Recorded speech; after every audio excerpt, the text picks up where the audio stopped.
મારું નામ મહેશભાઈ બાબુભાઈ રિયાણી છે. 2 તારીખે લેન્ડમાર્ક પાસે હું જતો હતો ત્યારે મને એક પોલીસ અધિકારીએ મને અહીંયા રોકેલો માસ્ક કારણથી. તો મારી પાસે પૈસા નહોતા. મેં મારા મિત્રને ફોન કર્યો કે તું અહીંયા આવી, મારી પાસે પૈસા નથી. તે અધિકારી મને રોકેલો હતો અહીંયા. તે મારા મિત્રને મેં જિગ્નેશને બોલાવેલો છે અહીંયા. તે એ પૈસા લઈને અહીંયા આવ્યો અને મારી 1000 રૂપિયાની પરસી ફાડી હતી. મારા ખીચામાં 1000 રૂપિયા હતા નહીં.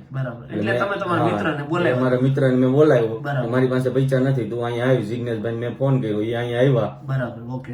એટલે પોલીસ અધિકારી જે હતા એમનું નામ શું હતું?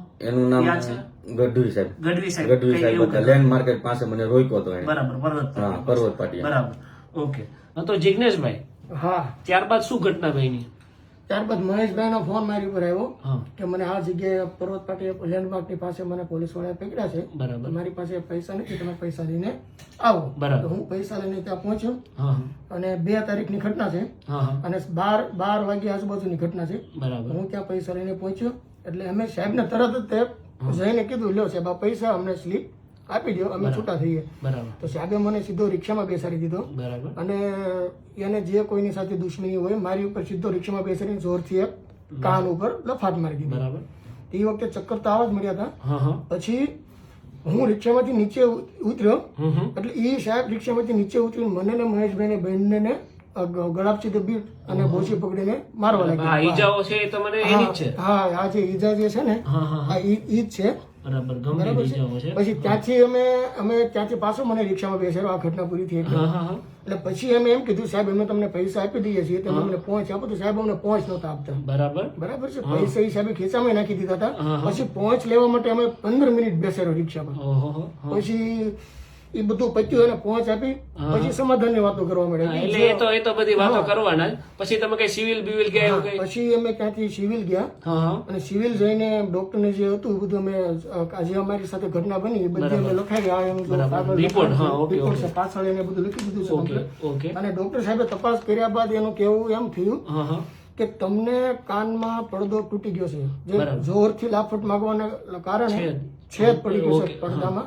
તો એના કારણે તમારે દવા તો અત્યારે આપી છે, પણ પછી ઓપરેશન પણ આવી શકે ને 60% આજુબાજુની કદાચ રિકવરી થશે. એટલે મારે આ ઘટનામાં ઈ જ છે કે મારે તો કાનનો પડદો તૂટી ગયો છે. બરાબર છે. હું તો નિર્દોષિત હતો. તમારો તો કોઈ વાક જ નથી. છતાં મને મારવામાં બીજાની કોઈ દાદ તમારી ઉપર ઉતારવામાં આવી છે. હવે તમે શું કરવા માંગો છો સમગ્ર ઘટના બાબતે? સમગ્ર ઘટના બાબતે બસ એક જ કહેવા માંગુ છું કે મારે આ જે પોલીસ સ્ટેશન લાગતું હોય, પૂર્ણ પોલીસ સ્ટેશન લાગે, તો ત્યાં જઈને મારે બસ આની સામે મારી એફઆઈઆર પડાવી છે, કેસ કરવો છે. આ સાહેબ સામે ન્યાય મેળવવાની પૂરેપૂરી ઈચ્છા છે. બરાબર. તો મિત્રો, આ એક જિગ્નેશભાઈ છે જે ગરીબ પરિવાર, સામાન્ય પરિવારમાંથી આવે છે, જેમને આ હદ સુધી પોલીસ હેરાન કરે છે. એક નજીવા કોઈ પણ પ્રકારના એક નજીવી માસની બાબત હતી અને એમાં જિગ્નેશભાઈનો તો કઈ વાકઈ નહોતો.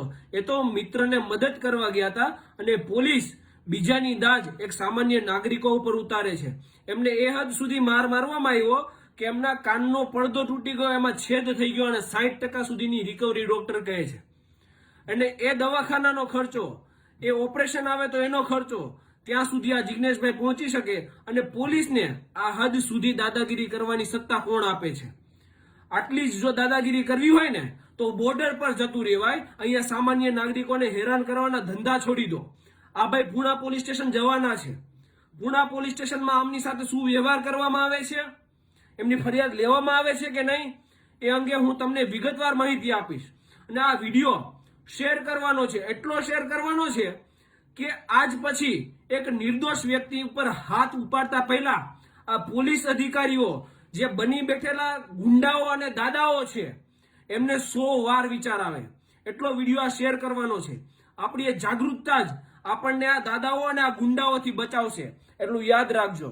જય હિન્દ, જય સંવિધાન.